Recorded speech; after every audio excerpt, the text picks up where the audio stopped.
Bayangkan sebuah pulau seluas 30 hektar, hanya 15 mil dari ibu kota negara terbesar keempat di dunia, tapi tidak ada satupun manusia yang berani tinggal di sana. Apa yang mereka sembunyikan? Apa yang membuat pulau ini sengaja dibiarkan kosong selama ratusan tahun? Di antara ribu pulau di Teluk Jakarta, ada satu yang berbeda, bukan karena keindahannya, tapi karena apa yang tersimpan di dalamnya. Pulau Edam. Namanya berasal dari kota di Belanda, tapi warga Jakarta mengenalnya dengan 3 nama berbeda: Pulau Damar Besar, Pulau Monyet, dan Pulau Monter. Setiap nama menyimpan cerita sendiri. Luas 30 hektar, hanya bisa dicapai lewat perahu dari Muara Angke atau Marina Ancol. Terletak di Kelurahan Pulau Untung Jawa, Kepulauan Seribu Selatan. Sebelum abad ke-17, Pulau Edam adalah tempat yang ditakuti. Bajak laut menggunakannya sebagai tempat persembunyian di jalur perdagangan Batavia. Sampai datanglah Johannes Camhuis, Gubernur Jenderal Mei OC 1684 sampai 1691, yang mengubah Pulau Angker ini menjadi taman surga bergaya Jepang, lengkap dengan istana 2 lantai dan kolam renang. Mengapa Belanda memilih pulau ini? Karena dari sini, seluruh lalu lintas laut menuju Batavia bisa diawasi. Gubernur Campuis bukan sekadar membangun istana, ia membangun pusat kekuasaan, tempat rempah-rempah berharga lebih dari emas dikontrol, diawasi, dan diperdagangkan. Tahun 1879, Raja Willem III Belanda memerintahkan pembangunan Mercusuar Vastlicht, tingginya 52 meter, dengan 272 anak tangga. Sampai hari ini mercusuar ini masih berdiri kokoh, tanpa renovasi besar, seolah menolak dimakan waktu. Dari puncaknya, kamu bisa melihat Teluk Jakarta sejauh 20 mil. Selain mercusuar, ada bekas benteng menyerupai bunker di sisi timur pulau. Ada fondasi Istana Campuis. Ada bangunan peninggalan masa pendudukan Jepang, itu semuanya masih bisa kamu temukan. Di antara reruntuhan itu, ada sebuah kompleks makam yang dijaga dengan baik.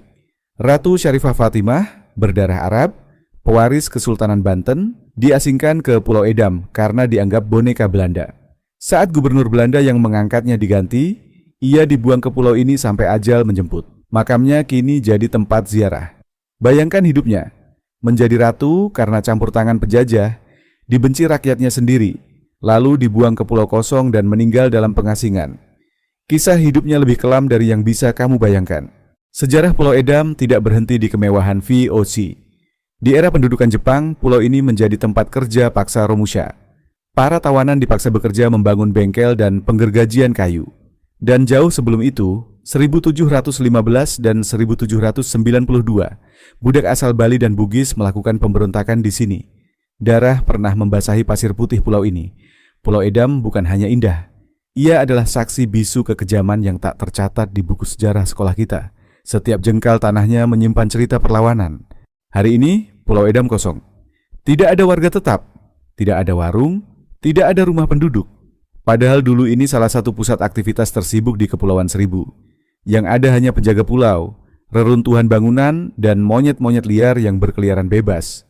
Pertanyaannya, kenapa tidak ada yang mau tinggal di sini? Sebagian orang bilang karena regulasi cagar budaya. Sebagian lagi bilang ada yang lebih dari itu. Ada energi di pulau ini yang membuat orang tidak betah bermalam. Di balik kesunyiannya, Pulau Edam menyimpan kekayaan alam yang belum banyak terjamah. Hutan damar yang lebat menjadi habitat alami monyet dan berbagai burung langka. Perairannya kaya ikan kerapu, kue, ekor kuning, dan baronang. Surga bagi para pemancing. Di bawah permukaan laut, terumbu karang masih tumbuh subur, cocok untuk snorkeling. Karena tidak berpenghuni, alam pulau ini justru terjaga. Tidak ada limbah, tidak ada polusi. Inilah ironi Pulau Edam. Kekosongannya adalah berkah bagi ekosistemnya. Inilah bagian yang paling banyak ditanyakan orang. Para nelayan dari Tangerang yang sering memancing di sekitar pulau menceritakan hal-hal aneh.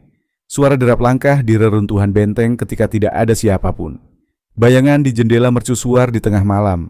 Beberapa orang percaya ini adalah roh para budak yang pernah disiksa di sini. Yang lain menghubungkannya dengan Ratu Syarifah Fatimah yang meninggal dalam kesedihan. Sampai hari ini belum ada penjelasan ilmiah yang memuaskan. Pulau Edam berstatus cagar budaya, tapi siapa sebenarnya yang menjaganya selama ini? Meski tak berpenghuni, Pulau Edam terbuka untuk wisatawan. Kamu bisa mendaki 272 anak tangga mercusuar, trekking di hutan damar, snorkeling, camping, memancing, atau sekadar berburu foto spot Instagramable. Cocok untuk wisata edukasi sejarah bersama keluarga. Naik mercusuar, trekking hutan damar, snorkeling, camping, ziarah makam, fotografi. Kabar baiknya, Pulau Edam relatif terjangkau. Sewa perahu dari Muara Angke berkisar 400 sampai 700 ribu rupiah per orang untuk tur sehari. Tidak ada biaya menginap resmi karena tidak ada fasilitas hotel.